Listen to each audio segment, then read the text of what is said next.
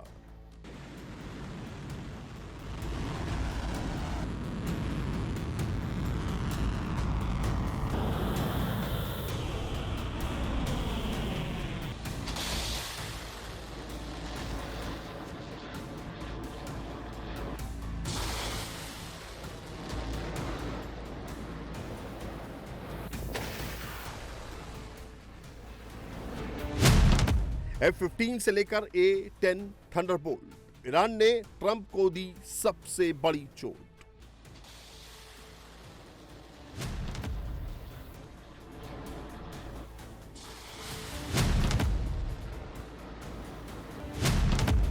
क्या ईरान ने पायलट को पकड़ा? 24 घंटे में अब कुछ बड़ा होगा।